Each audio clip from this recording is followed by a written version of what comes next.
Book 10, Chapter 2 Turn Vagabond.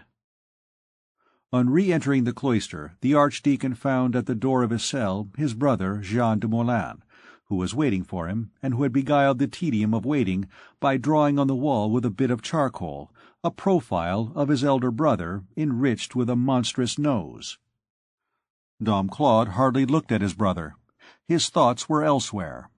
That merry scamp's face, whose beaming had so often restored serenity to the priest's sombre physiognomy, was now powerless to melt the gloom which grew more dense every day over that corrupted, mephitic, and stagnant soul. "Brother," said Jehan timidly, "I am come to see you." The Archdeacon did not even raise his eyes. "What then?" "Brother," resumed the hypocrite, "you are so good to me, and you have given me such wise counsels, that I always return to you." "What next?" "Alas, brother, you were perfectly right when you said to me, 'Jehan, Jehan, se sat doctorum doctorina, discipulorum disciplina.'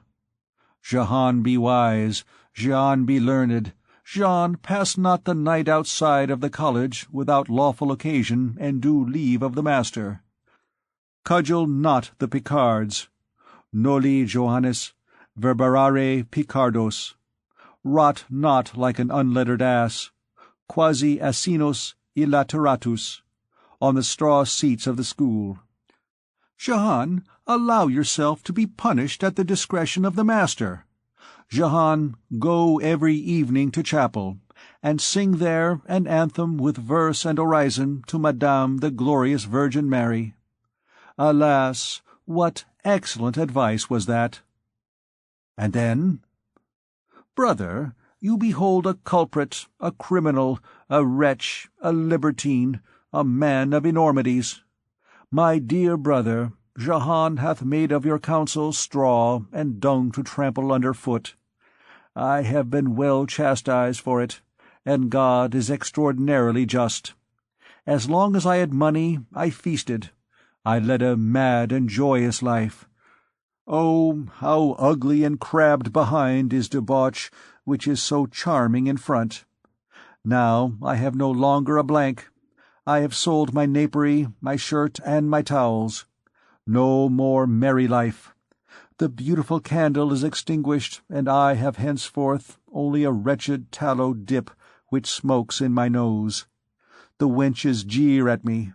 I drink water. I am overwhelmed with remorse and with creditors." "The rest?" said the Archdeacon. "Alas, my very dear brother, I should like to settle down to a better life. I come to you full of contrition. I am penitent. I make my confession. I beat my breast violently.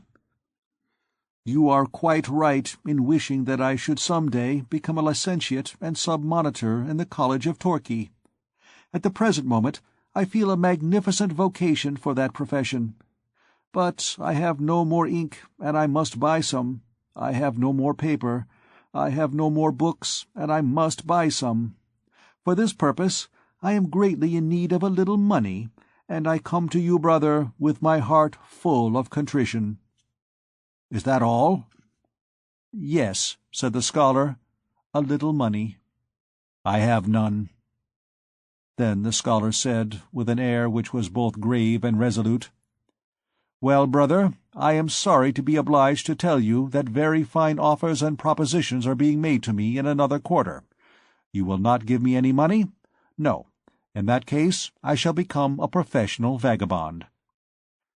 As he uttered these monstrous words, he assumed the mien of Ajax, expecting to see the lightnings descend upon his head. The Archdeacon said coldly to him, "Become a vagabond." Jehan made a deep bow and descended the cloister stairs, whistling. At the moment when he was passing through the courtyard of the cloister, beneath his brother's window, he heard that window open, raised his eyes, and beheld the Archdeacon's severe head emerge. "Go to the devil," said Dom Claude. "Here is the last money which you will get from me." At the same time the priest flung Jehan a purse, which gave the scholar a big bump on the forehead, and with which Jehan retreated, both vexed and content, like a dog who had been stoned with marrow bones. End of Book 10, Chapter 2.